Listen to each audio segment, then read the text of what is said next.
இன்றைக்கி வந்து பட்டாணி காயை வாங்கி உரித்து வச்சுருக்கோம். பட்டாணியை இதை வந்து கூட்டு மாதிரி வைக்க போகிறோம். காஞ்ச பட்டாணியில் கூட்டு வச்சுருப்போம். இது பச்சை பட்டாணியில் கூட்டு வைக்க போகிறோம். நம்ம வந்து இப்போ பச்சை பட்டாணி கூட்டு வைக்க போகிறோம். அதுக்கு தேங்காய் சீலை எடுத்து வச்சுருக்கேன். தேங்காய் சீலை போட்டுக்கிறோம்.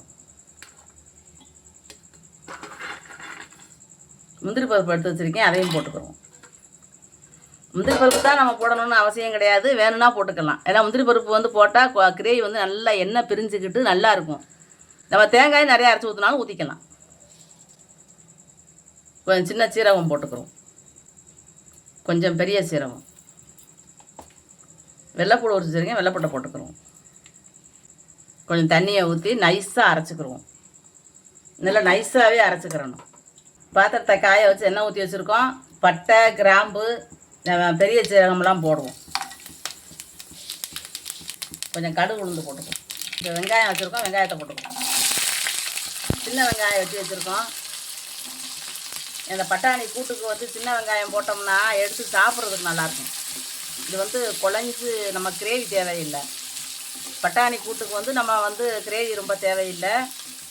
இப்போ நம்ம சின்ன வெங்காயம் போட்டோம்னா சீக்கிரத்தில் வதங்காது. இது அப்படியே முழுசாக தான் கிடக்கும்.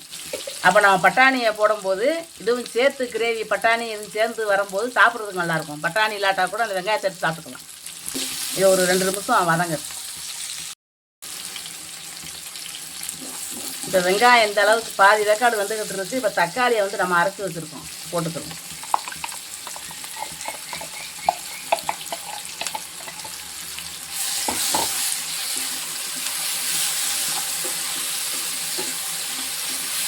இது வதங்கிறதுக்கு தேவைக்கு உப்பு போட்டுக்கிறோம், கொஞ்சம் மஞ்சள் பொடி போட்டுக்கிறோம். இது எல்லாமே போட்டோம்னா தக்காளி வந்து சீக்கிரத்தில் வதங்கிடும். தக்காளி இந்த அளவுக்கு வதங்கினா போதும். நம்ம போடும்போதே நம்ம நல்லா பொடியாக தான் அரைச்சி போட்டோம். இது பட்டாணியை போட்டுக்கணும்.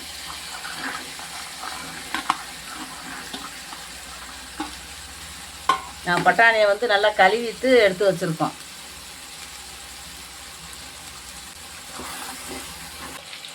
இப்போ இதுக்கு வந்து வீட்டு மசாலா பொடி போடுவோம்.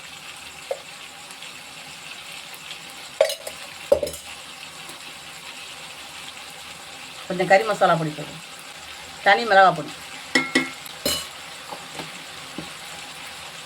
இப்போ வந்து நம்ம அரைச்சி வச்சுருக்கிற வெள்ளைப்பூடு, தேங்காய் அரைச்சோம்ல அந்த விழுது.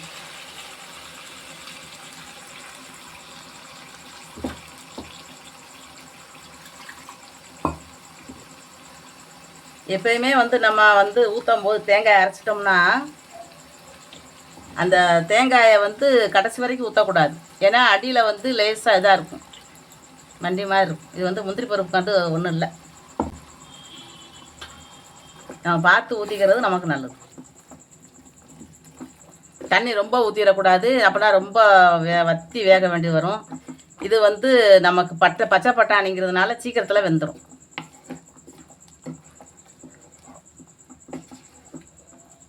இந்த அளவுக்கு இருந்தால் போதும். பட்டாணி வந்து நல்லா வற்றி வந்துருச்சு. இன்னும் கொஞ்சம் நேரம் இருக்கணும் அடுப்பில். ரொம்ப நம்ம அதிகமாக அடுப்பு எரிஞ்சாலும் பிடிச்சி போயிடும். பட்டாணி வந்து கொஞ்சம் நேரம் வேகணுங்கிறதுக்காக அடுப்பை குறைச்சே தான் வச்சுருக்கேன். ஏன்னா பட்டாணி வந்து நம்ம குக்கரில் வேக வச்செல்லாம் போடலை. பச்சை பட்டாணியாக இருந்தாலும் கொஞ்சம் நேரம் ஆகும் வேகிறதுக்கு. நல்ல எண்ணெய் தெளிஞ்சு அழகாக வரும், பார்க்குறதுக்கே சாப்பிடணும் போல் இருக்கும். நம்ம அந்த வெங்காயம் போட்டது இந்த அப்படி முழுசாக கிடக்குதா. அப்புறம் நமக்கு பட்டாணி இல்லாட்டா கூட அந்த வெங்காயத்தை வச்சு கூட சாப்பிட்லாம். இந்த கிரேவியோடு தொட்டுக்கிட்டு சாப்பிட்லாம். நல்லா இந்த அளவுக்கு இருந்துச்சுன்னா நம்ம இப்போ வந்து சப்பாத்தி பூரிக்கு நல்லாயிருக்கும். நம்ம சாப்பாட்டுக்கு வைக்கிறதுனால இன்னும் கொஞ்சம் இது வற்றணும். நல்லா எண்ணெய் தெளிஞ்சு நல்லா வந்துடுச்சு. நம்ம இப்போ அடுப்பை ஆஃப் பண்ணிட வேண்டியதுதான். மல்லிச்செடி இதுக்கெலாம் போடணும்னு அவசியம் இல்லை, வேணும்னா போட்டுக்கலாம். என்கிட்ட இருக்குது, நான் போடுறேன், அவ்வளோதான். ஏன்னா இதுக்கு மல்லிச்செடிலாம் போட்டு தான் வைக்கணும் அப்படிலாம் கிடையாது. பட்டாணி வைக்கிறது நம்ம வந்து குக்கரில் மட்டும் வச்சிடக்கூடாது. நம்ம பட்டாணி காயை உரித்து நம்ம கூட்டு வைக்கிறோம்ல, இதை வந்து நம்ம பாத்திரத்தில் தான் வைக்கணும், குக்கரில் வச்சிடக்கூடாது. குக்கரில் வச்சோம்னா தைலமாக போயிடும். எடுத்து சாப்பிட்றதுக்கு ஒன்றுமே இருக்காது. இன்னும் கொஞ்சம் நேரம் விட்டுருந்தோம்னா இது வந்து என்ன ஆகும், பாத்திரத்துலேயே ஒட்டிடும். அந்த அளவுக்கு கரெக்டாக வந்துடுச்சு. இது நல்லா ஆறின உடனே சாப்பிட்றதுக்கு நல்லா ருசியாக இருக்கும். இது வந்து ரசத்துக்கு, தயிர் சாதத்துக்கு தொட்டுக்கிறதுக்கு நல்லா இருக்கும் சாப்பிட்றதுக்கு. பட்டாணியும் நல்லாவே பாத்திரத்தில் தான் வேக வைக்கணும். அடுத்து திரும்ப திரும்ப சொல்கிறது, குக்கரில் வேக வச்சிடக்கூடாது. குக்கரில் வச்சிட்டோம்னா ஒரு விசிலில் கஞ்சி மாதிரி ஆயிரும். இது வந்து நமக்கு நல்லா வெந்து எடுத்து சாப்பிட்றதுக்கு நல்லாயிருக்கும். இப்போ வந்து பட்டாணி ரெடி ஆயிடுச்சு. இந்த மாதிரி நீங்களும் செஞ்சு சாப்பிட்டு பாருங்கள். பச்சை காய் வந்து இப்போ நிறையா கிடைக்கிது. சில பட்டாணிகள் வந்து பிஞ்சியாக இருக்கும், நல்லதெல்லாம் நல்லா முத்துன காய் ஒன்று போல் இருந்துச்சு பயிர். இந்த மாதிரி வாங்கி செஞ்சு நல்லா டேஸ்ட்டாக சாப்பிட்டு பாருங்கள். இந்த வீடியோ பிடிச்சிருந்துச்சுன்னா லைக் பண்ணுங்கள், ஷேர் பண்ணுங்கள், சப்ஸ்கிரைப் பண்ணுங்கள், பக்கத்தில் இருக்கிற பெல் பட்டனை அமைக்கி விட்ருங்க.